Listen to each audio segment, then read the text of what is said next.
तो आइए देखते हैं फॉर लूप का सिंटेक्स क्या है। फॉर लूप का सिंटेक्स होता है, सबसे पहले फॉर लिखते हैं, उसके बाद जो इनिशियल स्टेटमेंट होती है, इनिशियल स्टेटमेंट मीन्स जहाँ से हमने शुरू करना है वो स्टेटमेंट लिखेंगे। उसके बाद जो भी कंडीशन देनी है, सेमीकोलन, कंडीशन के बाद भी सेमीकोलन, और उसके बाद आइटरेशन, ये 3 चीज़ें लिखेंगे हम। फॉर की ब्रैकेट में इनिशियल स्टेटमेंट शुरू कहाँ से करना है, कंडीशन जिसके बेसिस पे चेक करना है कि कंडीशन क्या है, और आइटरेशन कंडीशन के बेसिस पे होगी। और उसके बाद हो गए हमारे फॉर लूप के स्टेटमेंट्स, और हर स्टेटमेंट को हमने एंड करना है सेमीकोलन से। क्या, तो ये थे हमारा सिंटेक्स फॉर लूप का। अगर हम फॉर लूप को डायग्राम के फॉर्म में देखें कि कैसे लिख सकते हैं फॉर लूप को, ठीक है, तो सबसे पहले हमारा आएगा इनिशियल स्टेटमेंट। शुरू कहाँ से करना है, इनिशियल एक्सप्रेशन आएगा।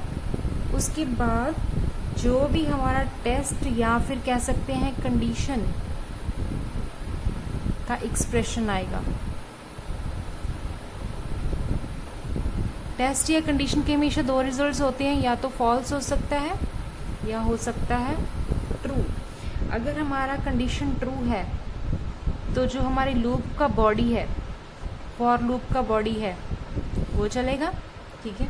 और अगर फॉल्स है तो लूप से एग्जिट हो जाएगा हमारा, ठीक है, तो हमारा जो कंट्रोल है वो एग्जिट हो जाएगा। अगर ट्रू है, बॉडी चलने के बाद क्या चेक होगा, आइटरेशन चेक होगा।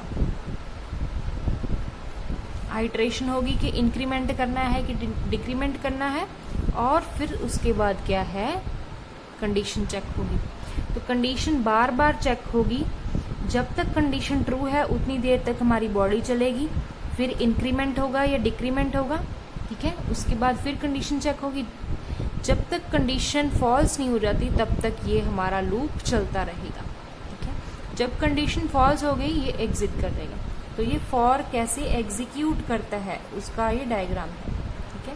ये लूप है, बार बार टेस्ट चेक होता है, टेस्ट ट्रू है तो बॉडी चलती है, अगर फॉल्स है तो एग्जिट हो जाता है। आइए देखते हैं फॉर का एक एग्जाम्पल।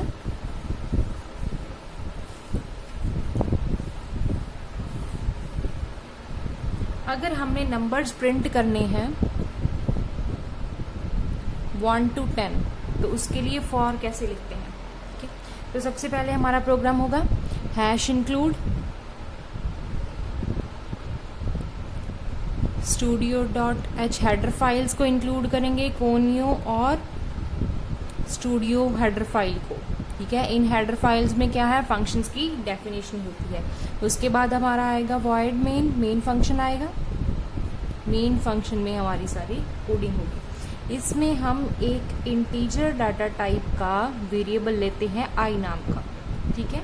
तो उसके बाद हम फॉर स्टार्ट करते हैं। सबसे पहले फॉर में क्या होती है, इनिशियल एक्सप्रेशन कि शुरू कहाँ से करना है, हमने प्रिंट करना है 1 से लेकर 10 तक, तो शुरू होगा 1 से। उसके बाद क्या आएगा, सेमीकोलन आएगा।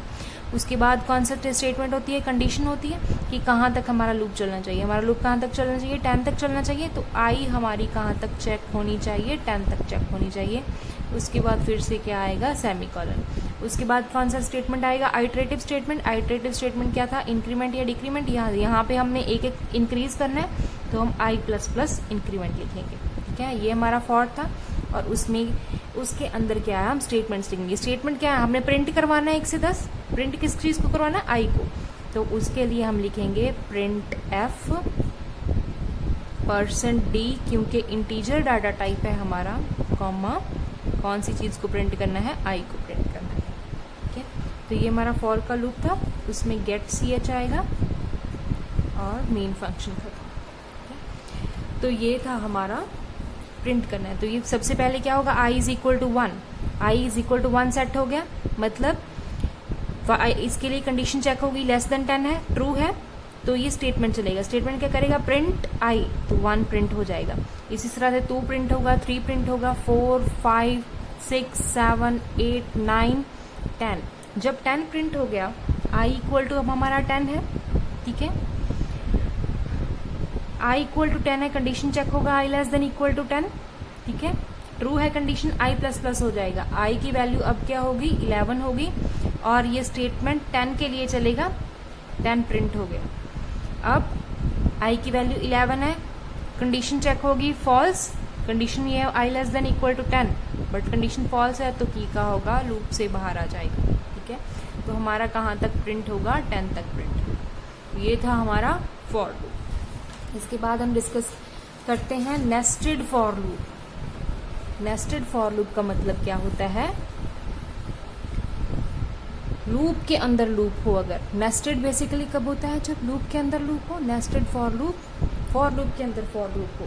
तो फॉर में हम कैसे लिखते हैं, इनिशियल कंडीशन होती है, उसके बाद कंडीशन होती है हमारी, उसके बाद क्या है आइटरेशन होती है। तीनों कंडीशंस लिख के उसके बाद हम क्या लिखते हैं, स्टेटमेंट लिखते हैं।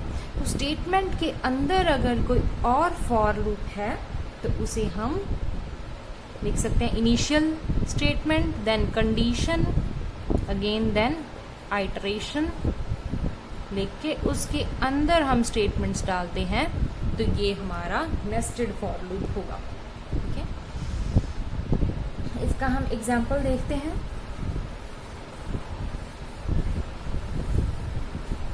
अगर हमने प्रिंट करना है नेस्टेड फॉर लूप,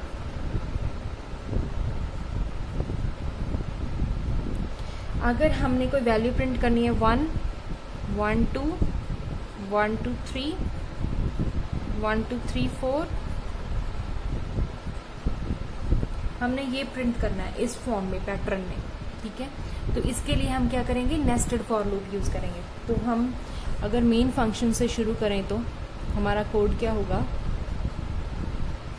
तो इसमें हम पहले फॉर लूप लेंगे, पहले दो वेरिएबल्स लेंगे, सॉरी, ठीक है। इंट x और y दो वेरिएबल्स लिए मैंने, ठीक है।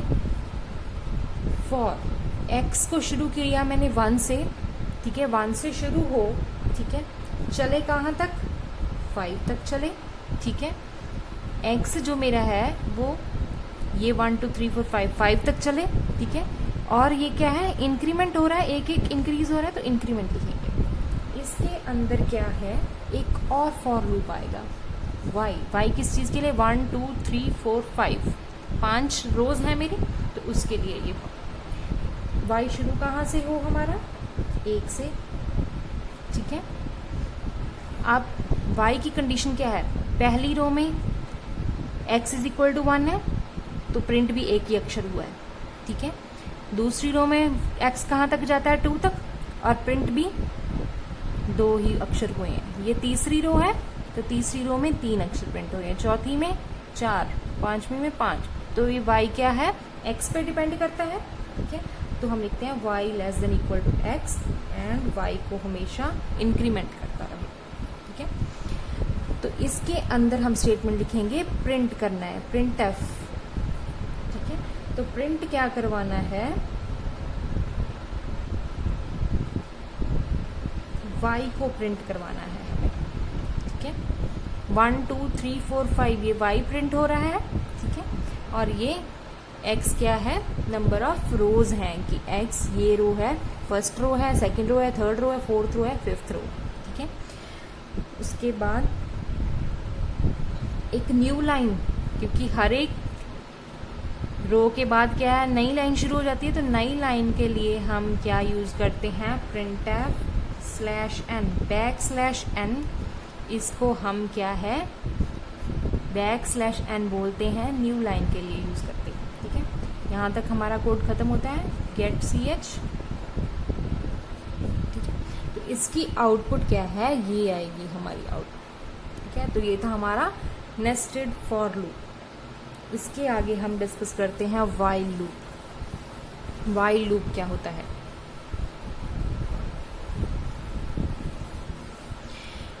वाइल लूप हमारा एग्जिट कंट्रोल लूप है, सॉरी एंट्री कंट्रोल लूप है। एंट्री कंट्रोल लूप का मतलब है कि पहले कंडीशन चेक होती है, उसके बाद बॉडी जो भी है, स्टेटमेंट्स जो भी हैं उसके बाद चलती हैं। पहले कंडीशन चेक होगी फिर स्टेटमेंट्स चलेंगी, मींस एंट्री पे ही कंडीशन चेक होगी, फिर अगर कंडीशन सही है तो ये चलेगी, अगर कंडीशन नहीं सही तो ये एक बार भी नहीं चलेगा हमारा स्टेटमेंट जो है।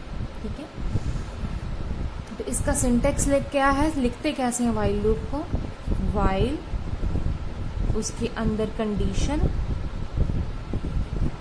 और उसके अंदर हमारे स्टेटमेंट्स आएंगे। पहले कंडीशन चेक होगा फिर स्टेटमेंट चलेगी, अगर कंडीशन फॉल्स है तो ये स्टेटमेंट चलेगी ही नहीं, सीधा लूप से बाहर आ जाएगा। ठीक है, तो ये इसीलिए एंट्री कंट्रोल्ड इसे बोलते हैं, क्योंकि एंट्री पे ही कंडीशन चेक होती है। आइए इसका एक एग्जाम्पल देखते हैं हम।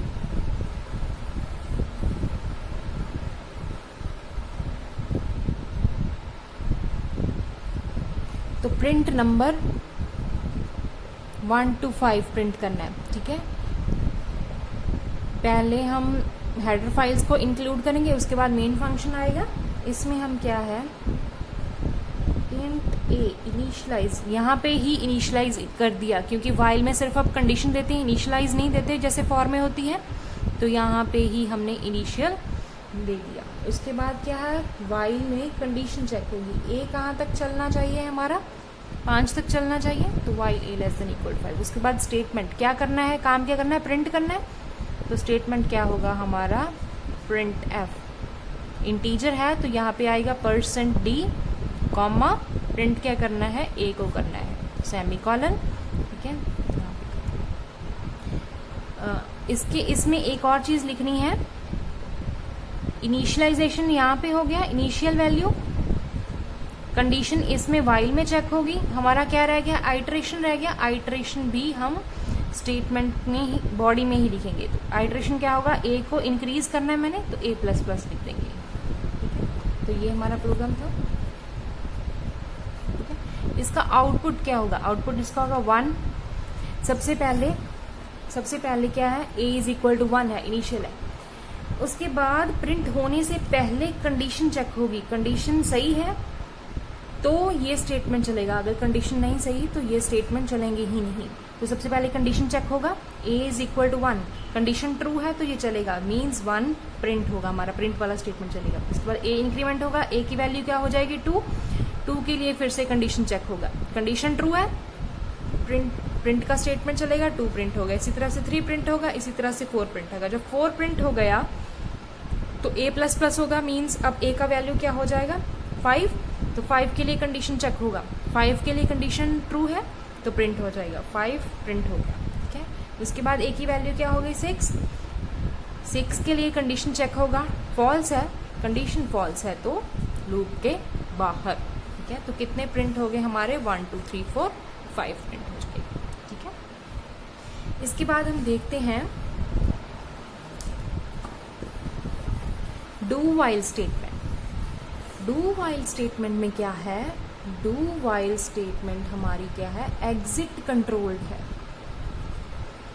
वाइल थी हमारी एंट्री कंट्रोल्ड, ये एग्जिट कंट्रोल्ड है।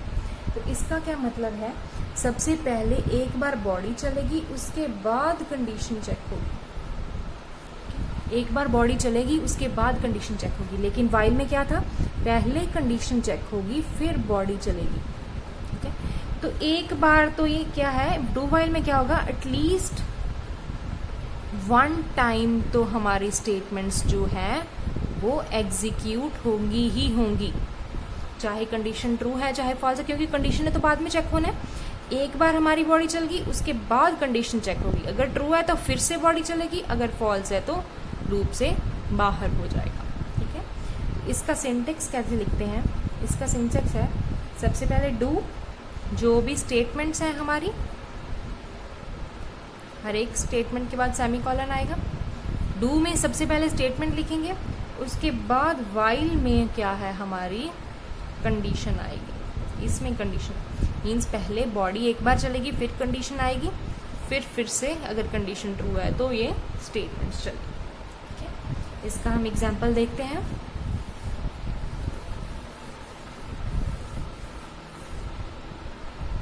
तो इसके एग्जाम्पल में देखते हैं हम प्रिंट 1 to 5 अगर हम देखें तो इसको कैसे लिखेंगे,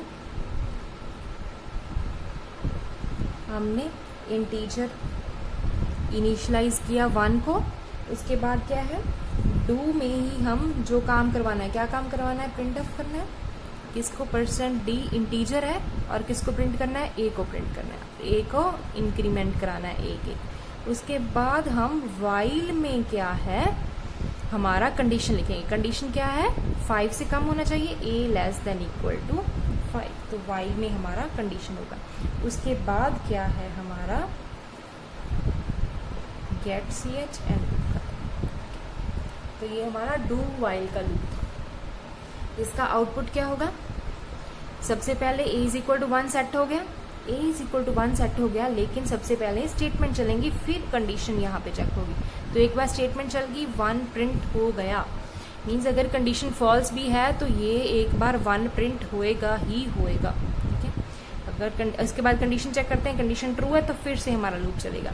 तो फिर इंक्रीमेंट हो गया, 2 आ गया, फिर 3 आ गया, फिर 4, अगर अब a की वैल्यू 4 है, 4 कंडीशन ट्रू है, प्रिंट हो गया। इसके बाद इंक्रीमेंट हो गया, a की वैल्यू अब क्या होगी 5, ठीक है। तो 5 के लिए क्या है ये चलेगा, प्रिंट हो गया 5, ठीक है, तो ये प्रिंट होके 5 तक प्रिंट हो जाएगा। तो ये था हमारा डू वाइल लूप। अगर हम डिफरेंस देखें वाइल और डू वाइल में, तो बेसिक डिफरेंस हमारी क्या होगी, वाइल और डू वाइल में हम डिफरेंस देखें तो वाइल हमारी कौन सी थी, एंट्री कंट्रोल्ड लूप, और डू वाइल कौन सी है, एग्जिट कंट्रोल्ड लूप है ये हमारी, ठीक है। इसमें फर्स्ट कंडीशन चेक होती है देन बॉडी रन करती है, लेकिन इसमें एक बार बॉडी रन करती है देन कंडीशन चेक होती है, यही था ना इसमें, ठीक है। और डिफरेंस क्या देख सकते हैं, लूप 0 बार भी चल सकता है, not run any time, means अगर कंडीशन फॉल्स है तो लूप चलेगा ही नहीं हमारा, लेकिन यहाँ पे लूप एटलीस्ट 1 टाइम तो चलेगा ही चलेगा, चाहे कंडीशन हमारी क्या है फॉल्स। अगर कंडीशन इसमें फॉल्स है तो 0 बार लूप चलेगा, अगर इसमें कंडीशन फॉल्स है तो 1 बार लूप चलेगा, ठीक है। तो ये थी हमारे डिफरेंस, ठीक है। और आज हमने 3 तरह के लूप्स डिस्कस किए, for, while and do while. तो आज के लिए इतना ही, और वीडियोस देखने के लिए हमारे चैनल को सब्सक्राइब कीजिए। Thank you.